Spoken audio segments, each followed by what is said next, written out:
একটু hello hi করে দে। সকাল চলে এসেছি আমরা। দেখা যাচ্ছে? আমি তো দেখতে পাই। হ্যাঁ দেখা যাচ্ছে।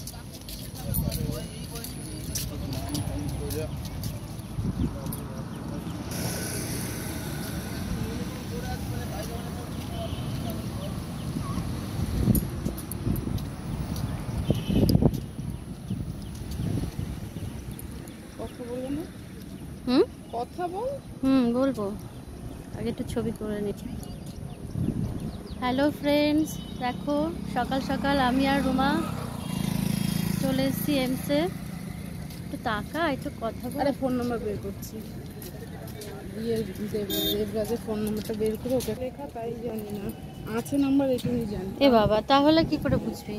দাঁড়া, আমার তো বোকামি করছি, আমার তো ইয়েতেই আছে, ওকে আমি স্ট্যাটাস ছিলাম, সেটা তো থেকেই যাবে। মাথা তার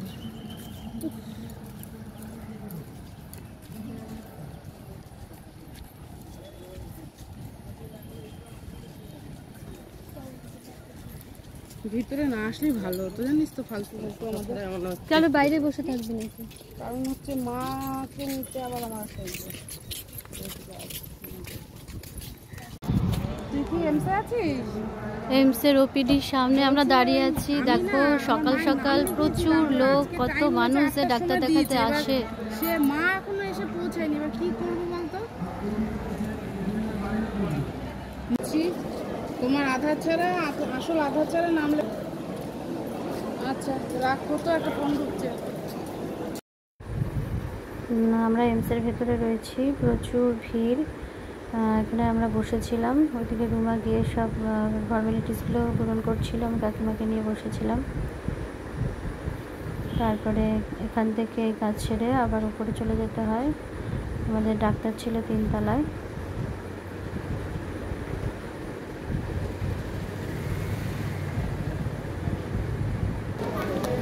আমরা বসে আছি এমসে। এটা হচ্ছে আমাদের পেশেন্ট কাকিমা, আমি হচ্ছি পেশেন্টের সেকেন্ড গার্জিয়ান, এটা হচ্ছে পেশেন্টের ফার্স্ট গার্জিয়ান।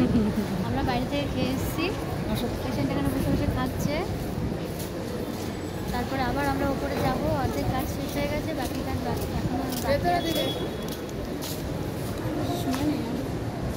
30 মিনিট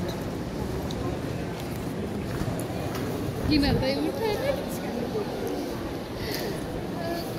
আমার দিকে চশমা তুলা কেন দেখলো মহিলা, চেনা চেনা লাগছে।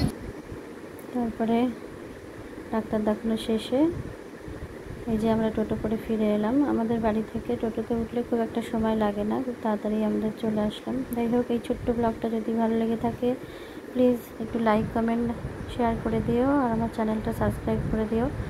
আজকের মতো আমার ব্লগটা আমি এখানেই শেষ করলাম। আমার ব্লগটা আজকে পুরোটাই আমাদের এমসকে নিয়েছিল। টাটা, ভালো থেকো সবাই।